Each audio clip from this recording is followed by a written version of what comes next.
Bonjour. Cette semaine, nous ouvrons le second livre de la Torah, Shemot, l'Exode. Comme son nom l'indique, il va parler de l'exil d'Israël, des béné Israël en Égypte.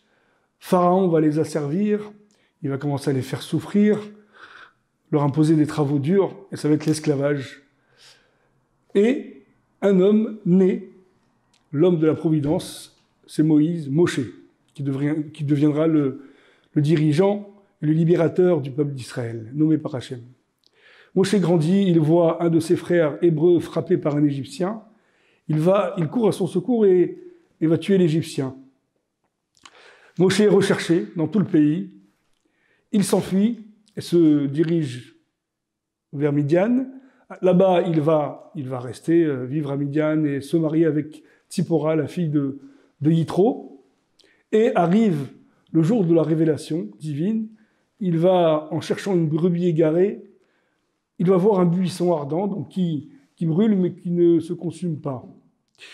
Et là, c'est Hachem qui lui parle. Il lui dit, je suis le Dieu de tes pères, Abraham, Yitzhak et Yaakov, et je te demande de mener une mission, d'aller libérer les béné Israël d'Égypte. Et Moshe, dans un premier temps, il refuse. Il dit, mais qui suis-je pour aller mener à bien cette mission?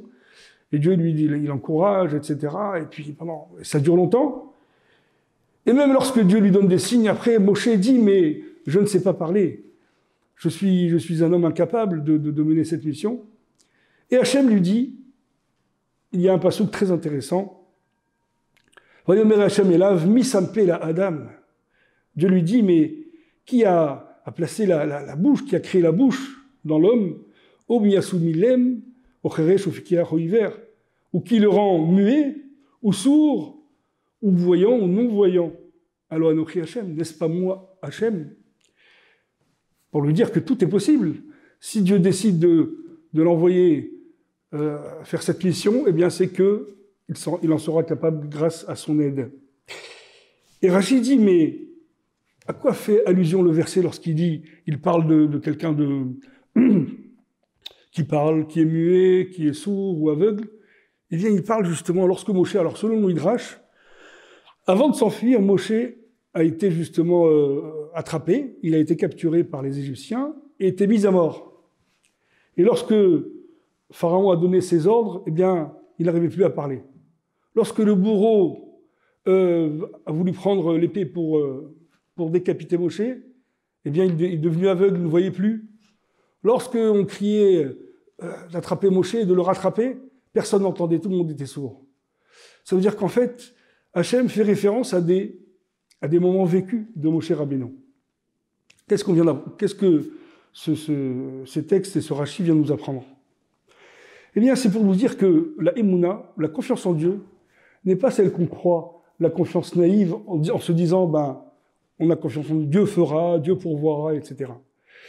Pour construire une Emouna, une croyance et une confiance en Dieu, on doit se référer toujours à des moments de notre vie, à des moments où justement on était en détresse, en difficulté, et qu'on a justement connu, on a vécu une délivrance, on a vécu une aide providentielle qu'on n'attendait pas. Et là, ce souvenir, le souvenir de cette référence, nous fera réaliser que lorsque Hachem veut quelque chose, eh bien, ça se réalise, ça se concrétise. Quelle que soit la situation dans laquelle on est, même si, comme Moshe l'était, ça paraissait impossible de s'en sortir des mains des Égyptiens, eh bien, ça a été possible. Pourquoi? Parce qu'il a eu confiance en Hachem, mais pour cultiver cette confiance, il faut justement faire un petit panorama de notre existence et chercher à chaque moment de notre vie là où Hachem a intervenu pour nous aider, pour nous soutenir. Et c'est peut-être comme cela et grâce à cela qu'on pourra appréhender la galoute, l'exil dans lequel on vit encore, et que peut-être grâce à cela nous pourrons réussir à en sortir grâce à la Géoula Shelema, Be'ezrat Hashem, B'yemira B'yamenu, Amen, Ve'amen. Shabbat Shalom.